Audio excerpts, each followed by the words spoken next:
A disease with an unknown cause spread worldwide, killing all humans over the age of 13 and leaving children vulnerable to vampires. 4 years later, Yuichiro, also known as Yu, is tired of his new life at his family's orphanage in Sanguinum, the vampire capital. Every kid there is treated like livestock to be fed on by the vampires. However, his best friend Mika disagrees, though, as he gives his blood to Farid Bathory, one of the vampire nobles, in exchange for good food and anything else he might want.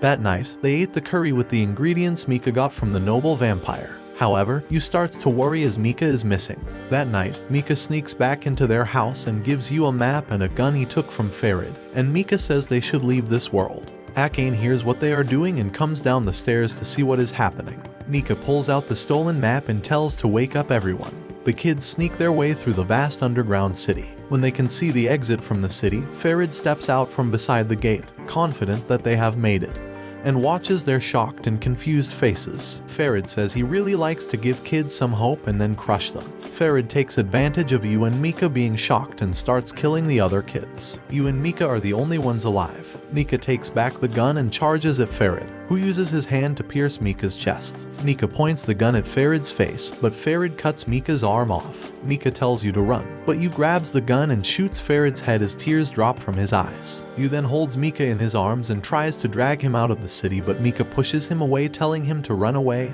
and survive. As he runs through the snow at night with tears in his eyes, he sees a destroyed human city in front of him. He has a hard time, but Guren, Shigeru, and Sayuri find him. Guren talks about the prophecy being real as they just found one of the Hyakuya laboratory's test subjects who will help the world get rid of the vampires. Yu suddenly hugs Guren and swears to kill every last vampire. 4 years have passed since Yu's escape from Sanguinum.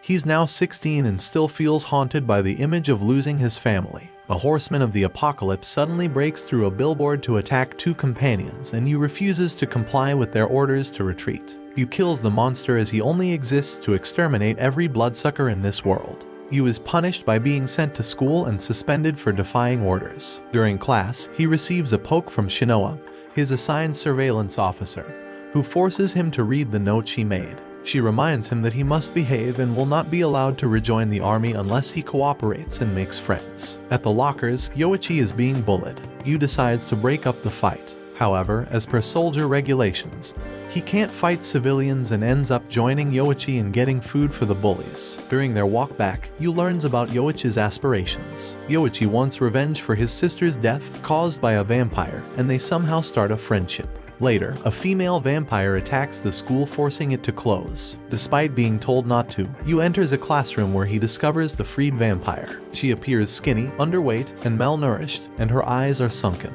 She tries to drink the blood of a female student, but Yu steps in before she can bite. The vampire then decides to consume his blood in its place. They start fighting and the vampire overpowers Yu and tries to drink the girl's blood to get stronger. Luckily, Yoichi appears and tackles the girl from the side. Yoichi then becomes the target of her attack, but Yu blocks it with his sword. She grabs him by the throat and leaps out the window with him as Yu and the vampire continue to struggle. Yu then stabs her, but his blade has no effect. As she is about to suck him dry, Guren pierces her heart with his cursed blade and kills her. Yu has passed his friendship test, and Shinoa informs the 2 boys that both of them have been admitted into the Moon Demon Company because the army recognized Yoichi's willingness to put himself in harm's way for his friend.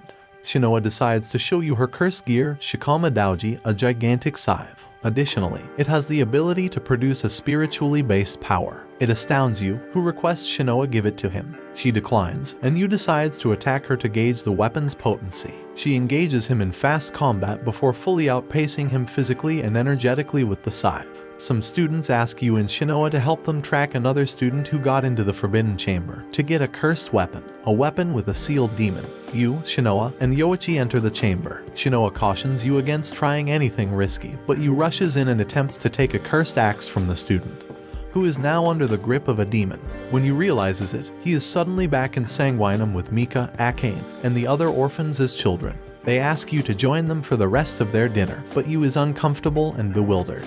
He states that he believed they had passed away, but Mika and the others responded by confirming their demise. He then asks Yu to exact revenge on them. Yu, who has realized that Mika would never desire that, and yells at the demon to stop acting like his family and reveal its true nature. The demon inside the weapon reveals himself and the illusion breaks. You discovers that the demon had tried to take possession of him. Shinoa was shocked to see that you was able to drive the demon away with his willpower alone. Shinoa states that she will let Gurren know that you has what it takes to manage a cursed gear, and he might soon allow him to join the training group. Yu starts his first training as a member of the Moon Demon Squad alongside Yoichi and Shinoa. He runs across Shiho, the student with whom he earlier got into an altercation after he was transferred to a new class. We find out that Kimazuki wants to obtain a cursed weapon and the status that goes along with it. Kimazuki asks Gurren for the benefits and medical procedures his sister needs as soon as possible. He also requests that Gurren immediately grant him access to the cursed weapon to try and save his sister. Yu and Kimazuki are compelled to work together against training puppets during the examination. However, the training is cut short when Kimazuki learns that his sister is severely ill from the trainer Sayuri. Kimazuki requests to complete the tests, but Yu persuades him to visit his sister instead. Even though he failed the exam, Kimazuki appreciates Yu for persuading him to visit his sister after much denial. Yu accompanied him because they were still shackled together when Kimazuki decided to visit his sister. The two eventually begin to get along after Yu tells Kimazuki that whether he failed the tests or was a member of the Moon Demon Squad didn't matter as long as he kept trying to find a solution to save his sister. Yu tries to kick Gurren as he leaves a meeting room and insists on getting his cursed gear. Gurren easily overcomes him after catching his foot, but only after deciding to finally give Yu his cursed gear and send him into the field, partially to avoid drawing the attention of the Hiragi family. Yu is kicked in the head, and the man declares that idiots are exhausting as he leaves. Sayuri hands back the test papers to the students in the classroom and informs them that their test results will determine what level of cursed gear they will receive. Yu hurries swiftly to conceal his score of 0 after realizing it, but Shinoa spots it and takes it, making fun of him. Gurren enters the classroom and inquires as to why it is constantly so noisy when Yu and Kimazuki engage in another fistfight.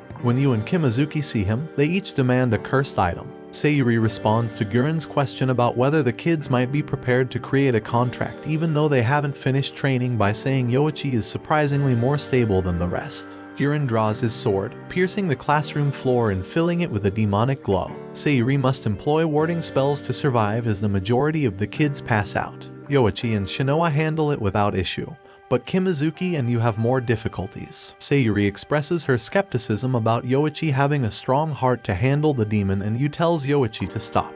But Yoichi remembers how he stood still while watching his sister die by the hands of a vampire, and decides to do the test. The three boys approach the weapons of their choice once Gurren has finished explaining the contract ceremony. Yu pulls out a green blade. After touching the weapons, they fall into a trance, and the demons must test them. The demons test them with illusions of the kid's past. Yoichi sees how his sister died while he was hiding under the bed. In Shiho's test, he is taken to his pre-adolescent age, and sees the demon taking the shape of his sleeping sister, trying to convince Shiho of wanting his sister to die. However, Shiho disagrees and fights back, proving that he'll pass this demon's test. In Yu's test, he wanders through a world made up of clouds until he hears Mika call his name.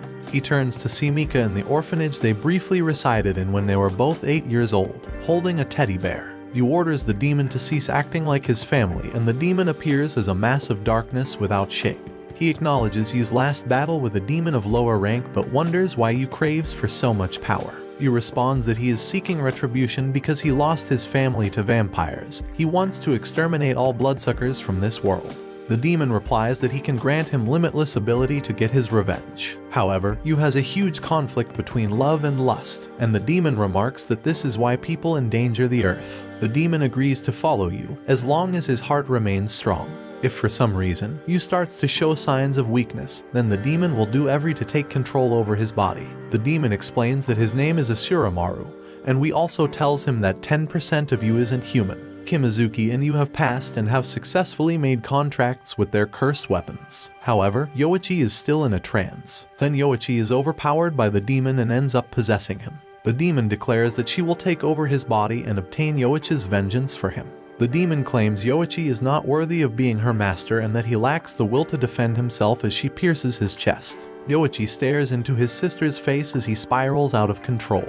The enormous head that looks down at Yoichi in the ceremonial room is split wide open by a big fissure. Gurren remarks that Yoichi did not survive as his body leaps on top of one of the heads. He claims that passing the test 2 out of 3 times is not bad. Yoichi has slit pupils, sharp fingernails, pointed teeth, 2 tiny horns, and marks under his eyes. He appears with a big green bow and grouses about how annoying humans are. Yoichi has transformed into a man-eating demon, and Guren commands you and Kimazuki to kill it. As the humans are being attacked by the man-eating demon, Yoichi and Kimazuki draw their weapons. Guren asserts that Yoichi won't return, despite Yu's disagreement with the directives. Yoichi's bow is knocked from his hands by Yu, but Guren warns him that Yoichi himself is the source of the monster, not the bow. Yu sets his blade aside and tries to convince Yoichi out of breaking free from the demon's shackles despite the fact that his efforts to do so have been ineffective. Both Kimazuki and Shinoa intervene out of alarm. Guren then questions Yoichi's future plans, including whether or not he will return to hiding under the bed or emerge to defend his allies. Yoichi reenacts the incident when his sister tells him to remain beneath the bed, but he protests